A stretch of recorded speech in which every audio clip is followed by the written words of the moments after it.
कि गुरुदेव एक बात बताएं मेरे मन में। आप कहते हो कि शास्त्रों पर तर्क वितर्क न करना चाहिए, संदेह नहीं करना चाहिए, भगवान पर भी संदेह नहीं किया जा सकता, परंतु मेरा एक प्रश्न ये है कि भगवान ने सारी सृष्टि को बनाया है, उसमें इंसान को बनाया, देवताओं को बनाया, राक्षसों को बनाया, सभी को बनाया है। लेकिन हम जब जब भगवान की लीलाओं में देखते हैं तो ऐसा प्रतीत होता है कि भगवान भेदभाव करते हैं। बोले कैसे राजा? बोले देखो तो भगवान जो है भक्तों को तारते हैं और राक्षसों को मारते हैं, और जिन देवताओं के लिए भगवान राक्षसों को मारते हैं, क्या वो देवता सब अच्छे ही हैं क्या? है ना? तो भगवान की ऐसी भेद बुद्धि क्यों है? तो सुखदेव जी हंस करके बोले, राजा देखो परमात्मा की दृष्टि तो सम ही है, लेकिन इसमें थोड़ी सी दिक्कत है। बोले ये मरना तरना ये सब हमारे हाथों की बातें हैं, भगवान कुछ नहीं करते। मरना है उनके हाथ से, तरना है। अब जो परमात्मा के सामने जाएगा भगवान उसी प्रकार से उसको देखेंगे। अब कितनी बार जो गया उतनी बार की बात है। अब कभी कभी लोगों को गुस्सा ऐसा होता है कि कोई व्यक्ति मेरे पास आया, 4 व्यक्ति आए और 4 व्यक्ति आकर के आप चारों में से सभी मिले, लेकिन थोड़ा थोड़ा सब चले गए। लेकिन एक व्यक्ति उसमें ऐसा था जिसका बड़ा प्रेम हो गया, आकर के सेवा करना, आकर के कही हुई बातों को श्रवण करना, शास्त्र का श्रवण करना, बैठना। तो अब उसमें से जो 3 थे वो उसको नाराजगी हो जाती है, देखो हम 4 एक साथ गए और उसी से प्रेम किया जा रहा है। क्यों किया जा रहा है ये तो सोचो। क्योंकि वो व्यक्ति बार बार वहां जा रहा है, अर्थात सामने आ रहा है। अब कोई व्यक्ति बार बार तुम्हारे सामने आएगा, मिलेगा, जुलेगा, तो उससे घनिष्ठता बढ़ेगी। जो आएगा ही नहीं तो उसको पहचानेंगे कैसे हम? तो वैसे ही राजा कि परमात्मा को किसने कितना याद किया इस पर निर्भर करता है। और दूसरी बात ये भी है कि भाई भजन करने की पद्धति भी भिन्न भिन्न होती है ना, किसने किस भाव से भजा, और जिस भाव से भजा उसी भाव को जान करके ईश्वर ने उसको उसी की गति प्रदान कर दी, उस टाइप की। अब किसी ने उसको द्वेष से भजा, कंस ने उसको डर से भजा, किसी ने उसको पुत्र मान करके भजा, किसी ने उसको भय से भजा, किसी ने उसको द्वेष से भजा। अब भजन करने की पद्धति भिन्न भिन्न हो सकती है, लेकिन भगवान किसी से द्वेष भाव नहीं रखते, उनके दृष्टि में समता ही है। लेकिन आपकी भजन करने की पद्धति भिन्न हो सकती है। किस भाव से आपने भजा वो भाव आपको वो गति देता है, उसमें भगवान का दोष नहीं है। अब यही प्रश्न जो है परीक्षित, तुम्हारे जो दादा थे, तुम्हारे दादा ने नारद जी से किया था। ये उस समय की बात है, राजसु यज्ञ हो रहा था। उस राजसु यज्ञ में शिशुपाल और ये सब बैठे थे। तो प्रश्न ये उठा कि पहली पूजा किसकी की जाए?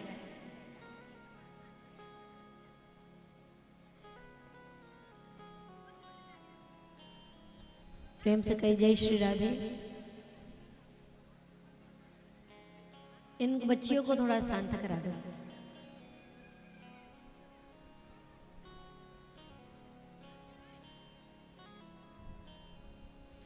अब जितना बात करोगी ना उतना लेट करेंगे जन्मोत्सव है।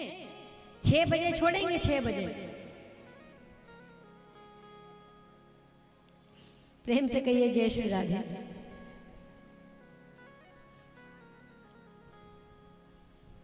तो ये उस समय की बातें हैं। तो भगवान जो सहदेव हैं, सहदेव ने कहा कि भाई पहली पूजा भगवान की होना चाहिए, कि पूरे जीवन भर ये हमारे साथ रहे, और ये स्वयं ही ईश्वर स्वरूप है, ईश्वर है। तो पहली पूजा इन्हीं की होनी चाहिए, इनके माध्यम से ये हो रहा है। अब पूजा की तो अब बाकी तो कोई कुछ नहीं बोला, लेकिन शिशुपाल उठ पड़ा, ये ग्वालिया हैं, जिसके माँ बाप का पता नहीं, 4 दिन पहले वहाँ गाय चरा रहा था, जिसका कुल गोत्र का ठिकाना नहीं, इसकी पहली पूजा नहीं हो सकती।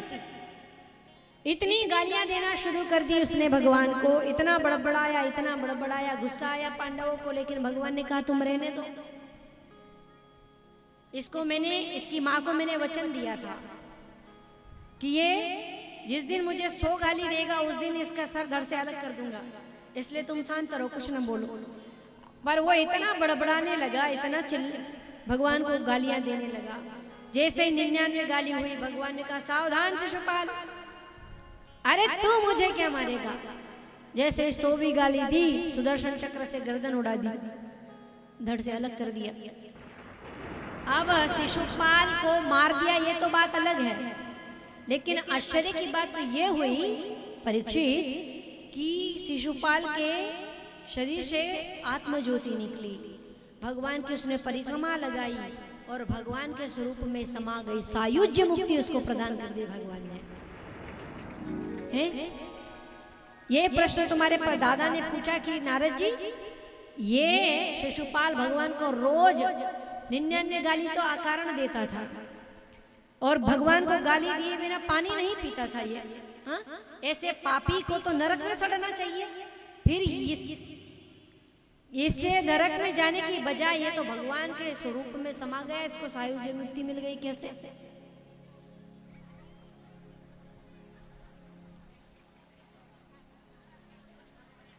प्रेम से कहिए जय श्री राधे।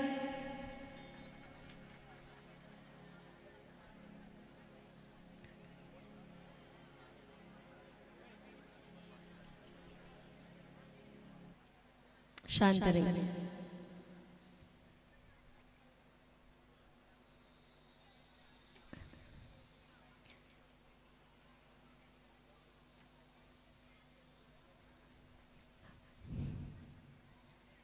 जय जय श्री राम।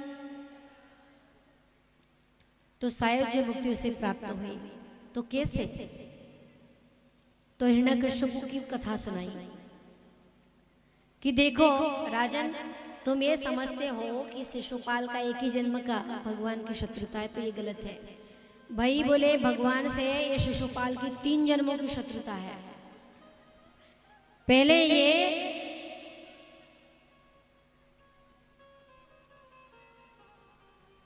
हिरण्याक्ष और हिरण्यकश्यप बन करके आया, हिरण्यकश्यप बना, तो प्रहलाद को निमित्त बना करके इसने भगवान से शत्रुता की। तो बोले वो कथा सुनाओ, तो बड़ी सुंदर मार्मिक कथा है। प्रहलाद को माध्यम बना करके भगवान ने नरसिंह अवतार धारण किया।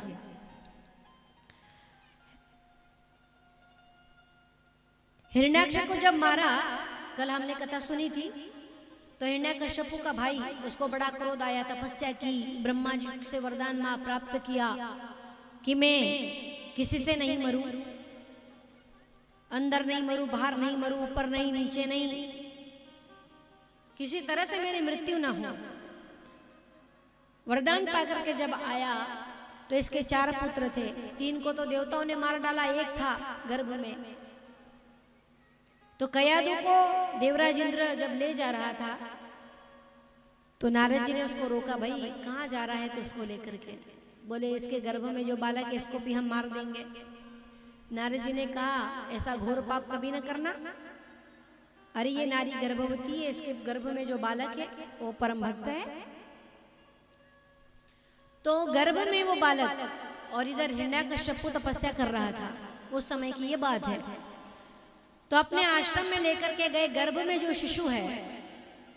अब संतों के आश्रम में क्या होता है, दिन भर भगवत चर्चा होती है। आप मेरी माँ उनकी जो कयादु है वो बन गई श्रोता, नारद जी बन गए वक्ता, भगवत कथा श्रवण कर ली गर्भ में, तो प्रहलाद पैदा हो गए। अब ऐसा भक्त कि दिन रात एक ही शब्द उसके मुखारविंद से उच्चारित होता रहता था, नारायण नारायण नारायण। उस नारायण के नाम से हिरण्यकश्यप को बड़ी चिढ़ उठती थी। मेरे भाई के शत्रु, मेरे भाई को मारने वाले मेरे शत्रु का नाम लेता है। बड़ी सुंदर कथा है। बड़ा प्रयत्न किया उस बालक को मारने का, संडा अमर करके शुभ्रत कर दिया कि इसको सिखाओ कुछ अच्छी बातें हैं, ये मेरे शत्रु का ही नाम लेता है, ये कुल कलंक कहां से पैदा हो गया।